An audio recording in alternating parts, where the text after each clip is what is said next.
ময়মনসিংহের ভালুকা উপজেলায় পরিবেশ রক্ষা ও জনসচেতনতা বৃদ্ধির লক্ষ্যে নিয়মিত পরিচ্ছন্নতা কার্যক্রমের অংশ হিসেবে ভালুকা বাজারে মাছের আড়ত এলাকায় পরিচ্ছন্নতা অভিযান পরিচালনা করেছে স্বেচ্ছাসেবী সংগঠন ক্লিন আপ ভালুকা।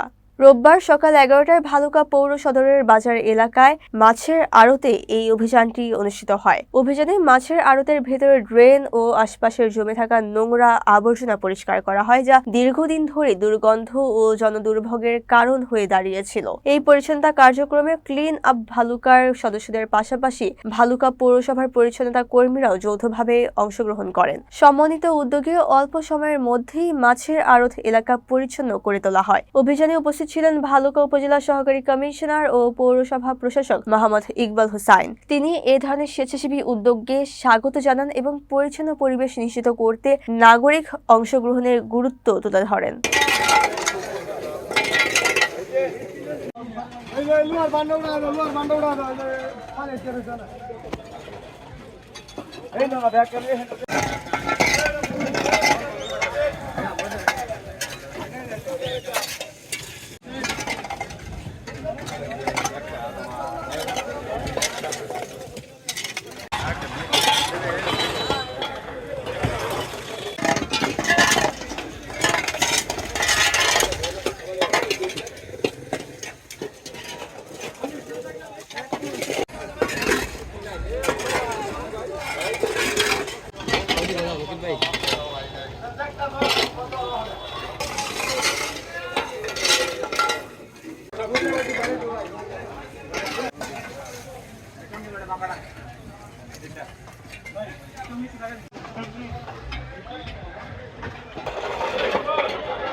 একটু ফোনটা নিচে করো।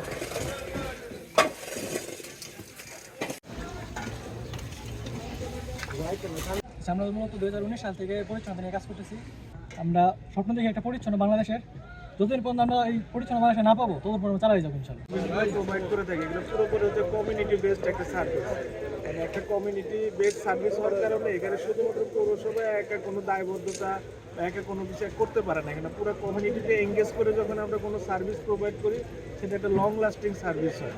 তো এখানে ক্লিন আপ বাংলাদেশ যে প্রতিষ্ঠানটা আছে, যে অর্গানাইজেশনটা আছে, এদের কাজকর্ম আমার আগে থেকেই ভালো লাগতো। তো এদের মাধ্যমে আমি চিন্তা করলাম যে আমরা যদি একটা বড় প্ল্যাটফর্মে এই পরিষ্কার পরিচ্ছন্নতা অভিযানটা শুরু করি তাহলে হয়তো জনগণের মধ্যে সচেতনতা আরও বৃদ্ধি পাবে। শুধু পৌরসভা একা যদি পরিষ্কার পরিচ্ছন্নতা কার্যক্রম করে তাহলে হয়তো দেখা গেল পৌরসভা এটাতে এঙ্গেজ হয়ে যাবে। কিন্তু যখন একটা আরেকটা অর্গানাইজেশন পৌরসভার সাথে এঙ্গেজ হবে তখন দেখা যাবে সাধারণ মানুষও এই কাজের সাথে এঙ্গেজ হবে। এই ধারণা থেকেই কমিউনিটিটাকে এঙ্গেজ করার জন্য আজকের এই কার্যক্রম, এবং আশা করি ক্লিন আপ বাংলাদেশের সহযোগিতা আমরা ভবিষ্যতে বা তাদের সাপোর্টে আমরা ভবিষ্যতে আরও অনেক পরিচ্ছন্নতা প্রোগ্রাম করব, এবং সেই সাথে স্থানীয় জনগণকেও কীভাবে সম্পৃক্ত করা যায় এই বিষয়টা নিয়েও আমরা কাজ করব। ধন্যবাদ সবাই।